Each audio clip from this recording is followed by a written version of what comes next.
Please subscribe to Facetv Africa and turn the notification on. Facetv Africa, ẹ jọ̀ọ́, subscribe, hete. Face TV was Swoby. With the decision of the whole committee of Oapf Awards, 3rd edition, I am pleased, I am happy to give the Legend Award this year to my wonderful brother. If you love this brother, if you below his age, I want to tell people, if you below his age and you are happy for him, I want you up here. And the person is my wonderful brother, Ibrahim Chatta.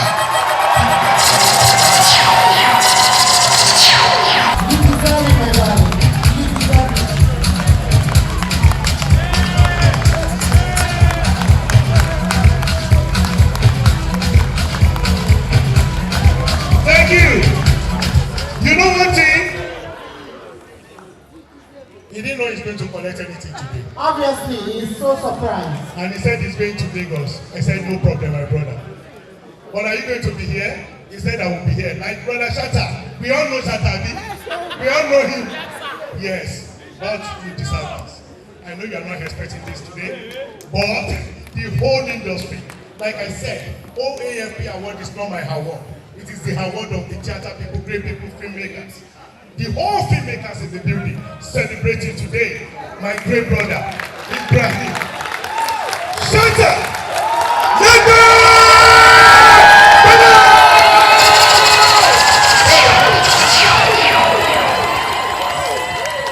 Congratulations, Mr. Chatta.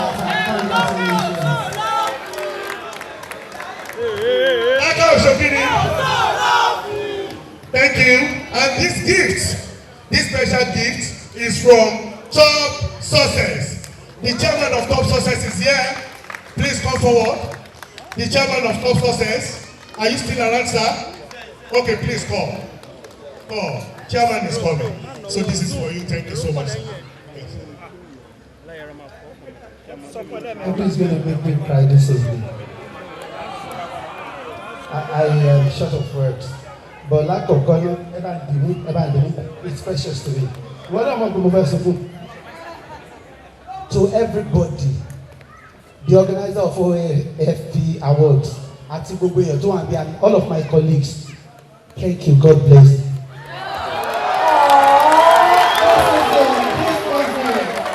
This is it. Show love. Amazing. Congratulations. Humility at its peak. Thank you everyone. Thank you. God bless you. Thank you. Born in the industry, the talented, the ever young, ever versatile. Congratulations to you. Adekola, authentic. God bless you. You're welcome. This is brothers supporting. If we don't appreciate ourselves, who will? So another beautiful thing is for people that get surprises like this, or someone like Ibrahim Chatta. Okay. Ladies and gentlemen, to liven up this hall today, to put smiles, the national president, Tan. Your president, Tan. That is one body a whole lot of us belong to. Mr. Latin is here. Ladies and gentlemen. I can see my director, Topman Adekola in the building. And my ever energetic Sadiq Adekola, the black man himself. God bless you. Tampan is ably represented by the global president. Rhymes like Ajaduro Ramileru. Private school. Sorry. Sorry, what you know, private school, what do you? Sorry, private school in the public environment. Sounds like aeroplane, Odabo.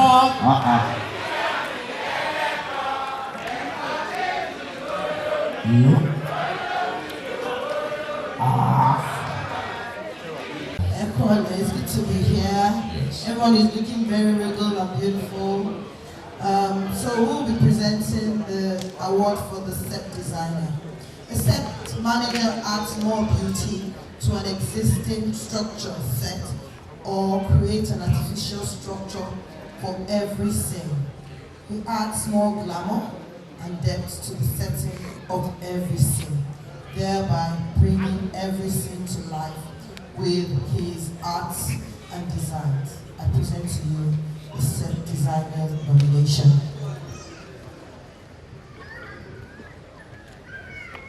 Set designer of the year.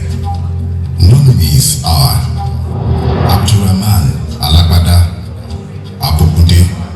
Alagbada tí ó sì nílé ọmọ ẹni ní ìjọba ẹ̀kọ́.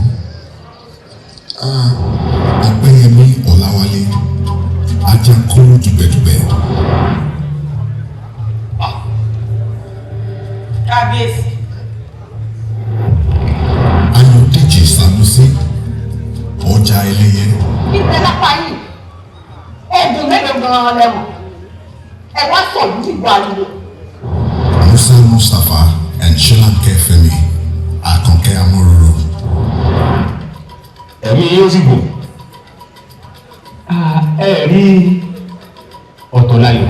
Adéyẹyè Adérẹ̀mí Òrìṣà Ṣùkú.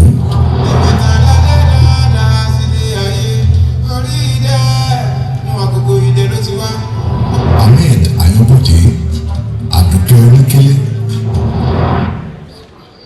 Bẹ́ẹ̀ ni bàbá mi, kódà èyí tó ṣe fún mi lọ́tẹ̀ yìí, ó burú tàjà ìwà lọ. Adédèjì Wàsíù Ìtàsẹ̀.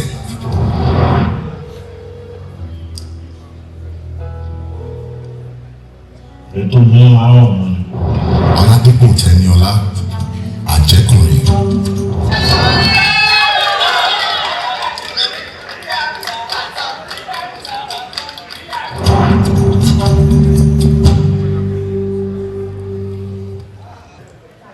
The set designer of the year. The winner is Opeyemi Olawale Adekola. My president, I'm loyal, sir. Congratulations.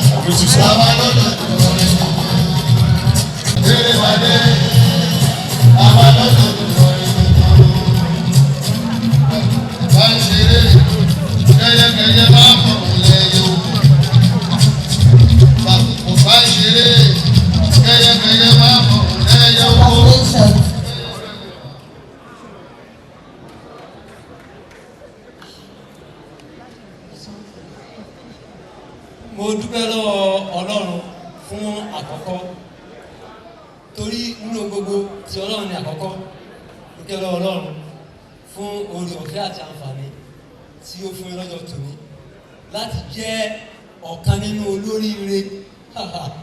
Ó tóbi gan níwájú mi, ó tóbi gan, mi ì lè sọ bó ti tóbi tó. Tí n bá ní kí n máa sọ bó ti tóbi tó, Ọlọ́run aláàánú ló máa ṣe kan wí. Mo ti dúpẹ́ lọ́wọ́ iléeṣẹ́ Odunlade Adekola film production tó ṣètò kínní tó sọ mí di ológo lọ́jọ́ tòun. Lágbára Ọlọ́run wa òkè ní ọlá iléeṣẹ́ ìwọ̀n àlọ́ o. Lágbára Ọlọ́run. Please subscribe to Facetv Africa and turn the notification on. Facetv Africa, ẹ jọ̀ọ́, subscribe, hete. Face TV was Swoby.